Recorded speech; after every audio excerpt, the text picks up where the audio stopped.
Talagang partner, hindi na papaawat, hindi partner. papaawat.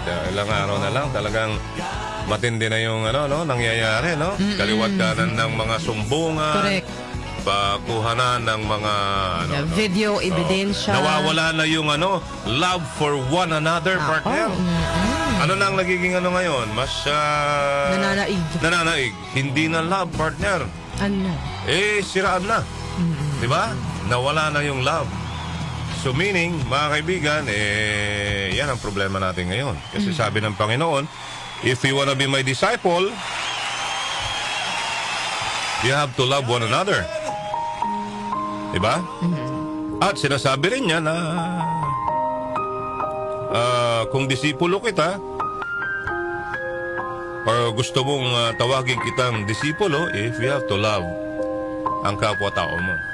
Ang tanong, gusto nyo bang maging disipulo ni Kristo? Hindi lang ho yung 12 disipulo, kundi until now, maging disciples tayo ng Panginoon. Sa anong pamamaraan? Marami pong bagay para maging disciples. Lahat naman po tayo pwede. Di ba? Di ba? Pero yung nga po, yung pinag-usapan nating love, partner. Sabi dito sa binabasa ko, the importance of love as a foundation for our relationship with God and our fellow human beings. Ang sinasabi niya, partner, dito, as a reflection, love daw is not only just an emotion. Kasi di ba emotion yun? Tama. But an action that reflects our dedication. Yung dedikasyon natin sa Panginoong Diyos at ang kanyang mga utos, His commandments, mga kaibigan. Ang pagmamahal daw ho ng Panginoon, or ang pagmamahal ng Panginoon is perfectly demonstrated through His Son, Jesus Christ. Diba? Na pinadala to save us and transform our lives. Amen? Amen ba yun?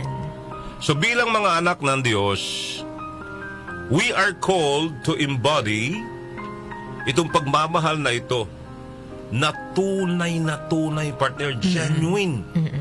Yung genuinely caring and supporting one another. Ano man yung pagkakaiba-iba natin, no? Yung natin, partner, regardless of our differences. Alam naman natin yun, diba? Meron tayong mga pagkakaiba. At yung dedikasyon daw ho natin sa Panginoong Diyos may require what? Number 1, sacrifices. Totoo naman po yun, diba? Kasi alam mo, sa buhay natin ito, partner, yung sakripisyo at limitasyon, talagang natatanggap natin yan Maniwala ka ba na sa pag-share mo ng salita ng Diyos or kung i-share mo man sa iba ang tungkol sa Diyos, minsan di kanila pininiwalaan Para silang mga sino ba yun? Yung disciple na si Andrew ba yun? Yung si doubting Andrew? Is it Andrew? Yung hindi siya naniniwala kay Jesus hanggat hindi niya nakikita sa dalawang mata niya, hindi na may papasok. Si Thomas. Thomas pala. Andrew na ako ng Andrew. Si San Fernando pala yun. Si Thomas. Pala namin, sorry po, nakakalimutan ko na. Si Tomas, di ba? Karamihan po sa atin, ganoon Si Tomas The doubting Thomas, mga kaibigan, the disciple ng Panginoon na, di ako maniniwala dyan. Hanggat hindi ko may papasok yung daliri ko sa palad niya at saka di sa tagiliran niya. Kailangan hubang maging ganon, mga kaibigan. Kaya nga sinabi ng Panginoong Diyos mapapalad kayong hindi siya nakita. Di ba? Na naniniwala. Na naniniwala sa Kanya, mga kaibigan. Kailangan pa ba na magpakita sa atin si Jesus para maniwala tayo? Baka sa pagpapakita niya, huli na natin yun. Correct. Yun na yun. That's it. That's it. Diba? So, yun ang sinasabi nila, partner. Maraming mga paraan ng sakripisyo na ginagawa, yung mga panata, partner, na mamanata sa Panginoong Diyos, mga kaibigan. And, sabi nila yung mga ganyang ginagawa natin, yung sakripisyo, mga panata, yung ginagawa ho natin is, the purpose is to promote spiritual growth and deepen, lalo pang lumalim, yung relasyon po natin sa Panginoong Diyos, mga kaibigan. Alright, dito po sa pinag-uusapan po natin, Jesus emphasizes the importance of loving God and our neighbors. Nasa Bible 'yan. Anong unang commandment? Love the Lord ibigin mo your God. yung Diyos. 'Di ba? Oo. Higit sa lahat. Yung pangako na magulang, 'di ba? At sinabi rin niya, love your neighbor. Oo. Oh, 'di ba? So sabi po, through our actions, we have to demonstrate yung devotion natin sa Panginoong Diyos by what? Serving and loving those people around us. Sino man po sila. Dapat, sabi ho, wala hong pinipili. We need to not to be selective, but encompass, partner. Yakapin po natin sila, sakupin po natin sila. Itong mga ito, regardless of their, backgrounds. Ano man ho, minsan kasi namimili tayo, no?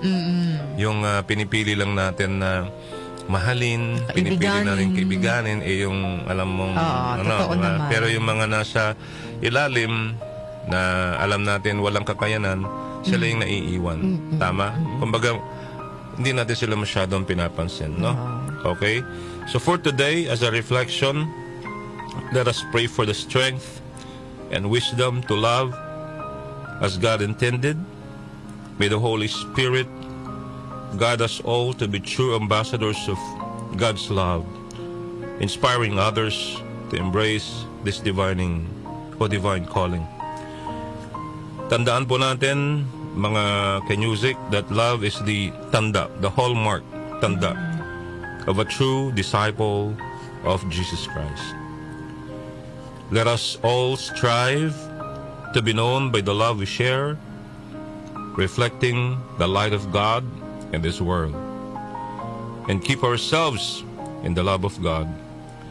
And may our days be filled with the joy and peace that comes from a heart dedicated to love. Amen. Amen, amen, and amen. Amen! Napakabuti po ng Diyos, mga kaibigan. Pakinggan nyo lamang po siya. Kailangan natin minsan ay maging silensyo para mapakinggan po natin siya. Sina Joel Grospe at Darlene Olaño. Alright. Okay. Sa At sa umagang- 774